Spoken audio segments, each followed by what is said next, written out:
Thank you, Dick. Here you are. I appreciate that. Here you are. Brilliant. Come and meet the gang. Hello, it's the Kraken staff. All in on a Saturday, nice of them. Very nice. So let's come and introduce yourselves, girls. Philip, who everybody's not talking to, but keeping him isolated. He's clear, by the way. Hey, Philip. Nice to meet you. So, starting Phil, I'll start with you, Phil. Philip, Eve and Amanda. Hi. Now we have Uska. Uska. We have Tucha. We have Sharon. And we have Ada. Hello. Who's Ada? Me. You, I talk to you. Yeah. Ada. Okay. So, yeah. Yeah, oh, thank you. Yeah. Right, let's go. We have a sit down. We're going to get some food, and then we're going to start having a talk. So, Phil, do you want to Phil and Uska, please? Sit wherever you like. Now, yeah, what we need to do is let me start here. Just mind the bits. Yep. Okay. But the first thing that you're going to notice is that's the Zero Keel. That's the baby. And the first thing you're going to notice about the Zero Keel is it's more than twice as long as the average keel, and that is so critical for giving you directional stability, what everybody calls tracking. Yeah, but there's much more to it. So I'm going to show you in the molds over here how this is built, but this all, of course, as you know, is one piece. The negative of an integral keel is twofold. The standard integral keel is twofold.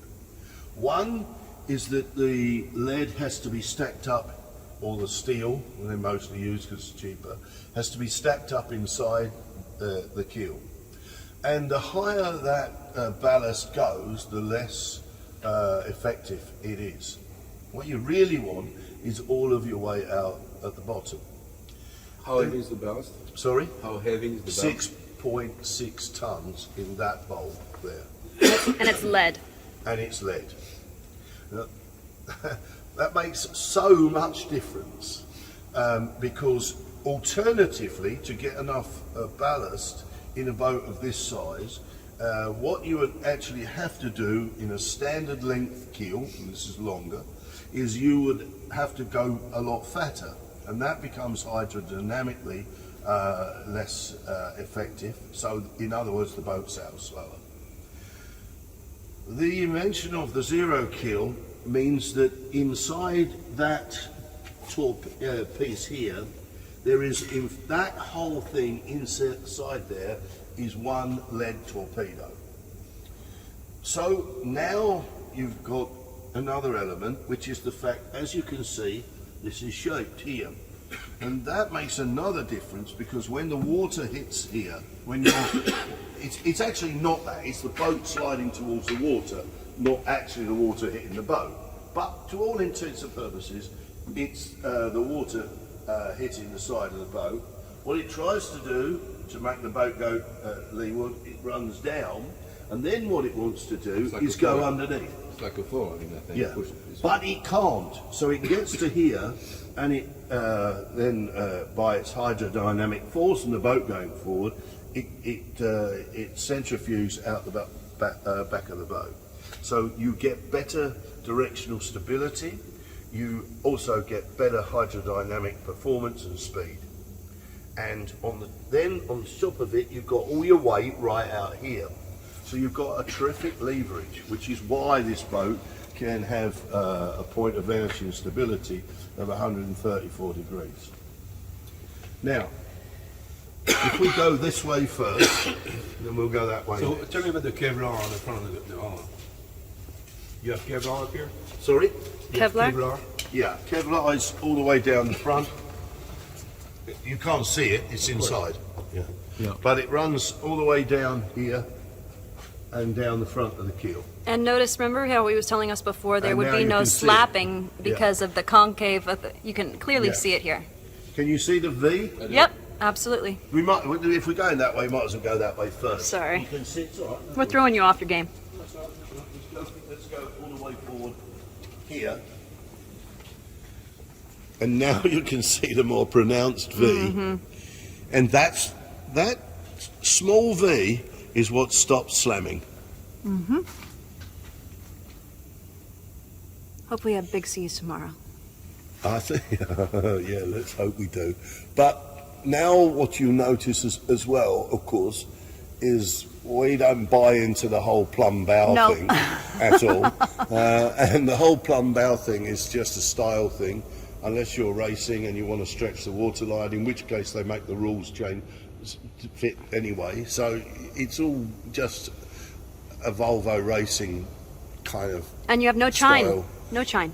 No, and so when you've got the plumb bow, it isn't just that you've got a wet boat because you've got no buoyancy. It is also every time you recover the anchor, if there's any movement in your seaway at all, you just smash the bow up Yeah. all the time. You've seen it, haven't you?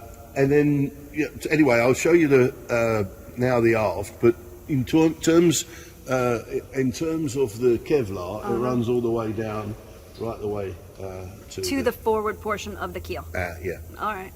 So it's in all the crash areas. Will we see that in another stage, or no, not at all? No, you'll never see that because it's all, and you wouldn't It's inlaid. recognise it It's anyway. inlaid. Well, yeah. Yeah, because it doesn't, it just looks like any other fiberglass mesh, any other fiberglass cloth. Yeah, I've seen it. So yeah. Ooh, ouch. Careful.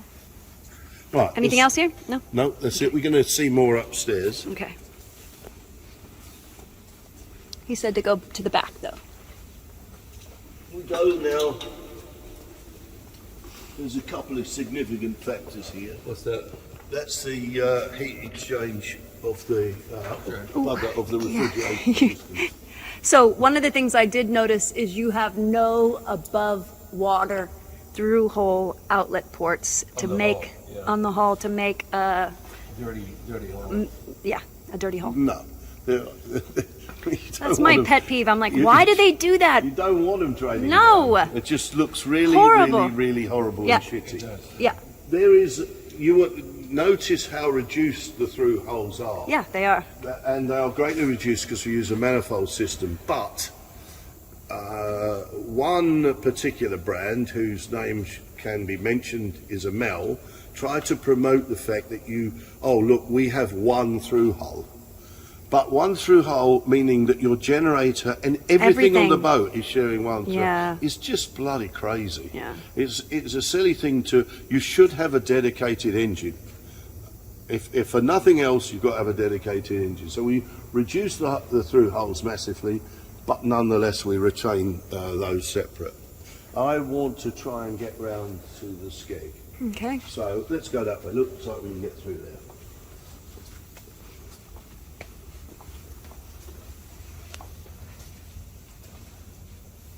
Now, when you come to the massive difference between a Kraken and more or less everything, in fact everything, that's being produced today, you've got the Zero Keel. You can get a really good aspect of the Zero Keel from here.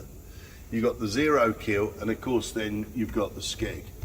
Now, in the centre of this skeg, bonded in, is a huge steel girder beam, and the foot which comes on here, the shoe, that fits on here and is bolted on through here. It's not been done yet, and that means that you have got a fully protected rudder right the way through. The rudder's going to sit on here, obviously. You've got a fully protected rudder with a steel beam in a stainless steel beam in the centre, which is 12 mil thick. It's that thick. How big is the rudder relative to the skeg? It's about. Does it stick all the way back? Yeah, I was gonna. It's a big rudder, and Yeah. that's a good point. One of the big failures of boats, all trying to keep everything nice, sexy and light, got to steer it with a finger, is that the more you can reduce the rudder size, the better that seems. except of course not. Right, until you need to Because steer. when the boat has got overpowered and is trying to broach, what you've got to be able to do in a cruising boat is go, no, we're going that way, and you've got to be able to put her off the wind. You will always be able to do that in any wave, in any wind sense. If you look back at the videos that I did with the Millennial Falcon guys, I held full sail in 30 knots of wind. That's right. And the boat was heel and going hard upwind. And everybody's saying to me, guys, what are you doing? What are you doing? What are you doing? I said, no, just watch. And so as we're getting overpowered, the boat, of course, goes to broach up to wind. I said, can you feel her broaching to wind? Yeah. I said, watch. Boom, straight off the wind. And that's the power of this rudder system. So it is magnificent. So as big as this? Bigger than this. Bigger, Bigger than yeah. Bigger than this. It's about back to here. Here. That's about the rudder size, yeah. So what's the effect of the flow against the skeg? You have to get the balance of the skeg has to be balanced to the size of the rudder. Right. What you can't do is suddenly put a little short skeg on like this. I mean, you don't want to, but what you're then doing is obviously you're creating a much more hydrodynamically efficient shape. And so when the boat, this is now then the important bit, when the boat is now tracking, you can see you've got the long keel, you've got the skeg, and you've got the rudder. So this boat tracks like no boat you'll ever sail again or before. She stays in a line, and you're going, and that makes a huge difference when you're at sea, when you're not twitching around all over the show, because the boat is tracking so beautifully. But then you really need that bow thruster. Well, of course. Actually, you'll be surprised. Really? Because of the size of the rudder, you've got a lot of steerage. And when you come into a marina or something like that, you will be able to turn the boat, and we'll show you that tomorrow. You will be able to turn Without the the boat. thruster. Yeah, of course. You would use a bow thruster to get in and out of berths, particularly this one, Yeah. because it's a stern to berth and yeah, good luck. Yeah. Right? And if there's any wind, they won't even allow people here to enter or exit without accompaniment for the boat crew. So they come. They're trying to cram it's not like that, what we're thinking of. They're just trying to cram as many boats in as they possibly can. So obviously you need assistance we get now. What we should also notice and point up here is the prop shaft support. So the traditional is of course a P bracket. Actually, you'll now know that the game is to try and save all this money and have a bloody stupid sail drive. And you have a line cutter? Yeah, you've specified a stripper. It's not the cheapest of rope cutters. It's the only one that really works. It'll chop anything up. Are you going to explain about how that can be serviced in water? Yeah. So here you can see the top-down insertion of the alpha rudder bearing. That isn't inserted from here. It's inserted from the top. Okay. So all you have to do to replace that bearing, even at sea when you're in the water, there's a rudder tube that takes it up above waterline, is all you have to do is unbolt it and lift it out. But you drop the rudder? No, you don't have to drop the rudder at all. It stays fixed. The rudder, so you take the bearing up the rudder shaft. And if you want to take it right over the top, you've got to take off, obviously, the quadrant. How's the rudder attached to the skeg? Not at all? Not at all. It sits on the bottom right on on a it. pintle. Yep. Yeah, Okay. not at all. And you will hear, one of the most infuriating podcasts I've ever listened to in my life was done by a guy called Andy Shell, who you might have run into Andy Shell or heard of Andy Shell. He is, anyway. You're on video, remember. friend. No slander. He and I have differing viewpoints. Let's Okay, put it that's this nice, way. yep. I've just recently thrown down the gauntlet and challenged him to come on our podcast and say what he said on a video with Adam and Kiara about any boat can be sailed across an ocean at all. Any boat is ridiculous. And Adam said, how's that? It's all right. If the skill of the crew and the captain is such, it's such bullshit. It's such bullshit. So anyway, but he said in this video, Adam was saying to him, you know, for me, because the discussion was about blue water boats, and so he said, yeah, well, for me, I don't really understand. Adam had said it's got to have an integral keel and it's got to have a fully skegged rudder, and that if it doesn't have that, it's the same view as I have.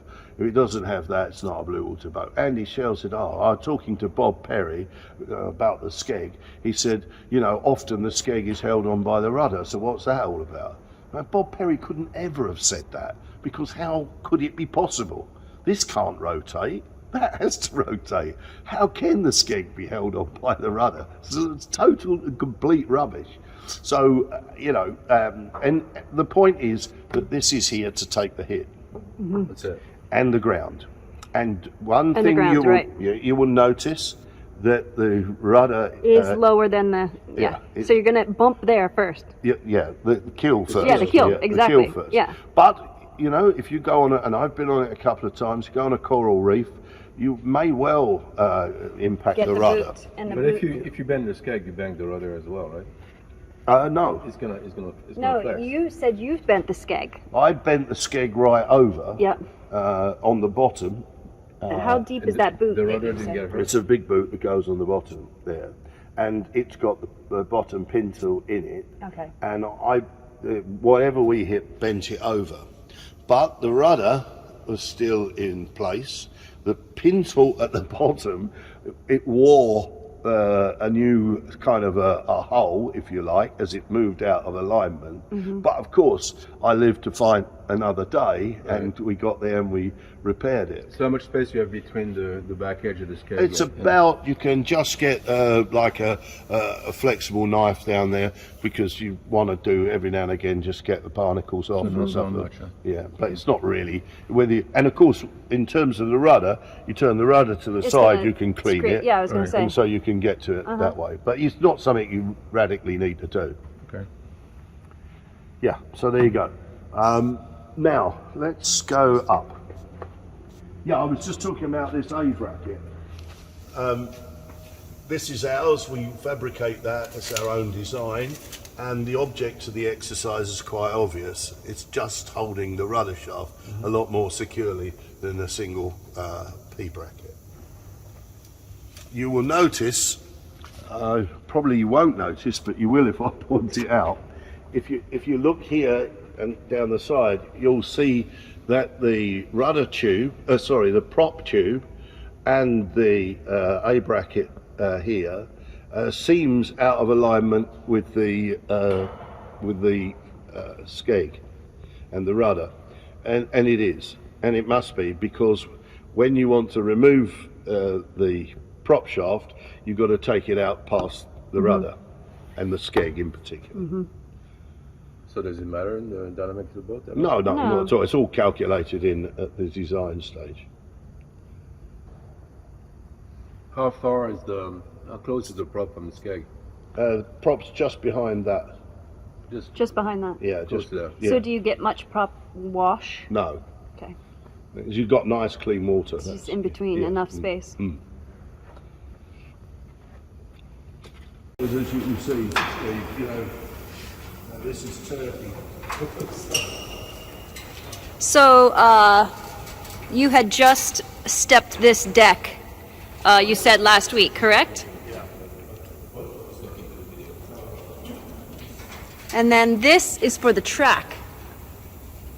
Yes.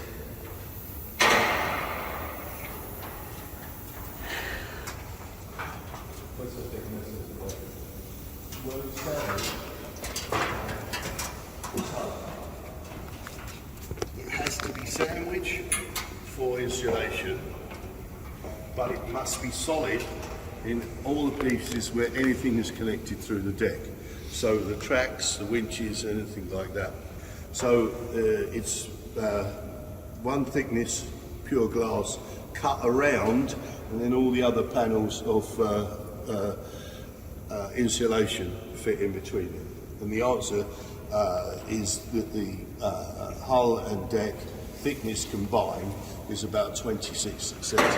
And how is 26 millimeters. how is the glass and the resin laid up? Is it blown? Is it mold No. injected? It's all hand rolled. Hand rolled. And so it's hand. The problem with there's several misunderstandings here. The cheap way to put the first layers of a glass on, or fibre, is to actually use, it's like a vacuum Blower, like a blower. glass blower, And right? it blows this chop strand Yep. all around. There's no real strength in that. So we don't do that. So we lay chop strand, but it's not blown chop strand, and then roving mat. And the layup of a Kraken has 7 minimum. The minimum there is in any area is 17 layers of composite. One of the things that comes up at discussion in the press and in the forums is, I'm going to go for an aluminium boat because it's so much stronger than a fiberglass boat. 5 mil alley is a lot stronger than 5 mil fiberglass. Agreed. But why is that your choice? Because it doesn't have to be your choice at all. So this is 18 mil and 17 layers.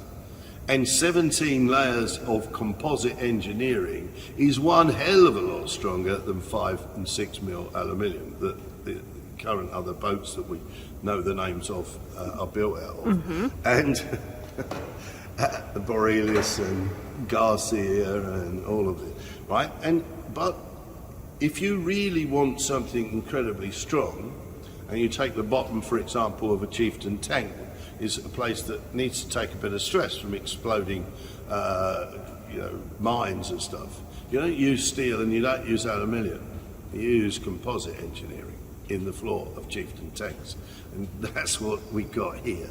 And so when we lay up with aramids, as well as, which is included in the 17 layers, aramids being the Kevlar, Yep. trade name's Kevlar, you wind up with something that is absolutely tremendously strong, but at the same time resistant to denting and damage. Of course, it doesn't do that. And you don't have all of the corrosion issues that go along with aluminium. They are very significant, the corrosion issues with aluminium. So yeah, that's why we build them out of this. And then the resin, how are This, you? this is vinyl ester. Vinyl ester. Yeah. Okay. And it's hand laid. They're hand laid at the moment. We're going to look at potentially changing to some elements of infusion. Injection, yeah. But that's coming next, and we will use it in minor areas first, because what we really care about is the strength of the hull in the first place. Correct. And so how are you checking then for delamination of any kind to make sure that it's fully... The issues that you're talking about really relate to full-blown infusion. Okay. And there's a percussion test that is needed to be done. Yeah. And that's what would be done in the infused areas. It's not necessary at all for us to do that in what we're doing, because we're hand laying, so we can see this. You can see. Okay, so you can see this the now. change, right? Okay. The percussion test, it sounds very fancy, but it really is Banging on the hull. It's Dunk, dunk, dunk, going dunk. around the hull with a hammer. Yeah, exactly. You can soon show up the areas. Yeah, absolutely. How do you secure the deck to the hull? It's glued. We've got the video. We showed Yeah. you that. Yeah. And you have obviously screw points, 2 on top.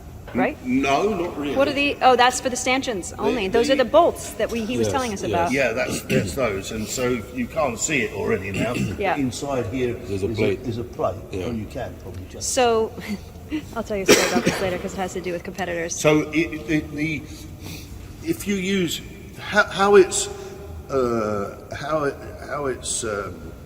progressed is, of course, not 10 years ago or so, you would bond the deck and glue it. And glue, right? Mm-hmm. Generally using something like Sikaflex, and then bolting it through and so forth. Inevitably, that leads to leaks over a period of time, because especially if the deck is working in any sense. But with epoxy glues that they have now, they're incredibly strong materials, and you can be sure that the deck bond is never going to be the place Right. that it's going to break down. Yep. Yeah. So how long does it take to cure? 24 hours. Yeah. And you still have the clamps we did on. it yesterday. Yeah. We did this yesterday. It's 24 hours secure, but in reality, it's going to get 3 months. So, is there any balsa in the coring? All 17 layers of fiberglass only. It's full solid glass below the waterline from 10 inches above the waterline. It then has a foam lamination in the centre above the waterline, so that you have good insulation. Okay.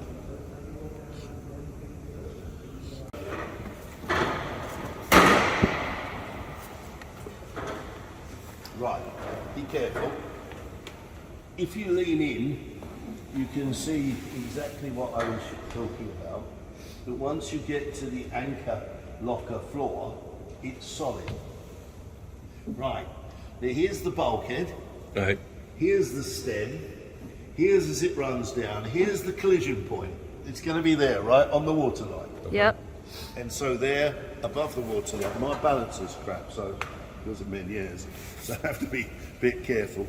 But below the waterline, from about 3 inches above the waterline to below the waterline and the first bulkhead, that is solid. Now look here on this one, and you can see that the bulkhead, the stem, is further layered all the way down on the inside. Can you see that difference or not? Yeah.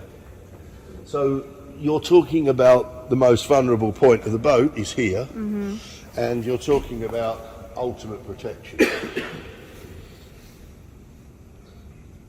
Yeah. Even in this state, that's one sexy looking boat. Eh? Look at the likes of that. I'm so proud of it. I tell you. Definitely. Here's another monster difference. Can you see the longitudinal running in there? Yep. Beam? Yep. Okay. What the Kraken doesn't have is a spider floor pan. That is that's what's used. Yep. And it's a separate floor that is separately fabricated, dropped in, nothing to do with the walking floor of the boat. It's called a spider pan. And it drops in, and it's then bonded into various places. It's like a second into deck. But it's secondarily bonded. Yep. And secondary bonding of fiberglass has 25% of the strength of wet fiberglass. There is no secondary bonding used in a Kraken.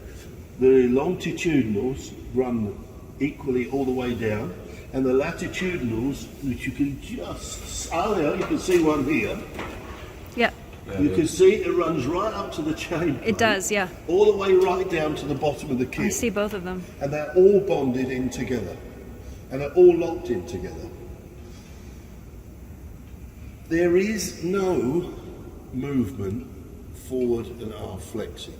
None. No twist, no flexing, nothing. Right? This is an incredibly strong monocoque unit. I'll see that tomorrow. Okay. Yeah. So there's not much to see here that you haven't already seen.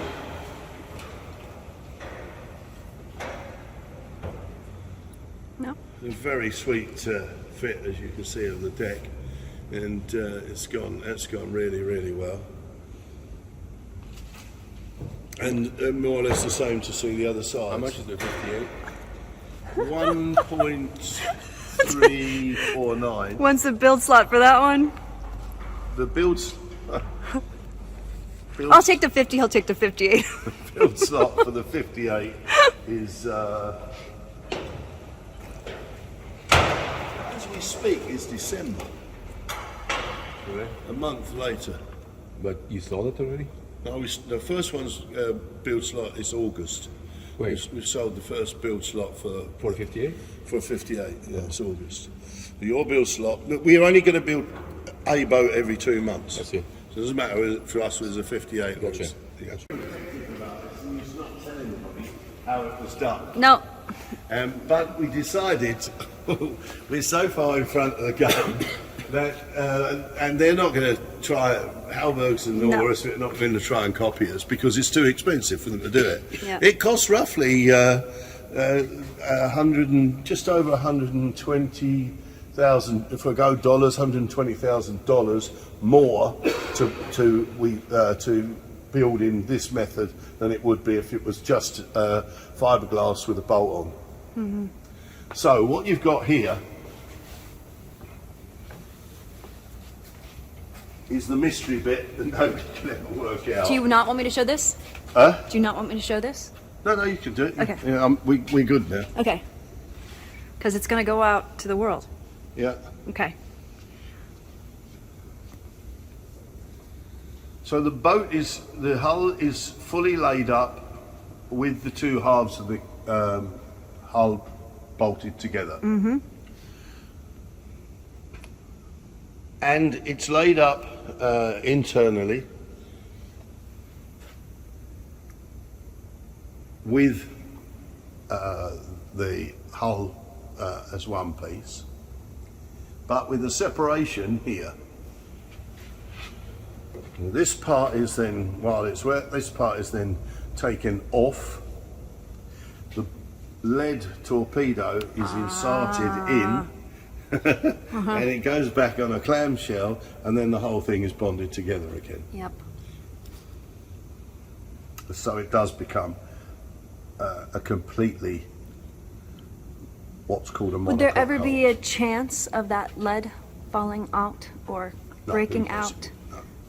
No, it's well, not only that, it's inside the hull. Remember, the stringers come down and are bonded all the way into the bottom of the keel too. Yeah. So the there's no, stringers go around the keel as well. No, the stringers don't go around the bottom that's what of I was the. gonna say, yeah. Stringers don't go around the bottom of the keel. They go around to the bottom of the bilge, Right. which is here, and then back all the way back up again. Mm-hmm. And this is laid up in, I think there's 24 layers of aramid Okay. in the bottom part. Gotcha. So it ain't going No, it's anywhere. not. No. Okay. And of course, this is not something, just let's just say that, this is not something that we have done in any form of a trial and error situation. What this has all done, we use a consultant, is part of the team, is a guy called Pete Lawson in Hiraki Design, and he is top line composite engineer and naval architect. And so basically we give him the requirement of the boat and tell him what's the necessity of the necessities of the boat, in other words, world cruising, and that it has to be a bomb-proof boat, and then he gives us the full specification. Okay. Is already in the boat. Now this is Aframosia. So this one's Aframosia. This one does have the feature that I was discussing about the removable half of the settee. Yeah. So this is the part that slides in and slides out. As you can see, everything is laminated together. This is the part that slides in and slides out. Okay. So this is Aframosia. It's a mid-colour wood. We didn't choose that one.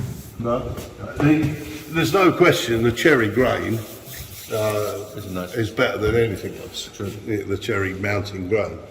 But this will look nice when it's all done. But it's beautiful. Yeah, it's a beautiful. You know, it's horses.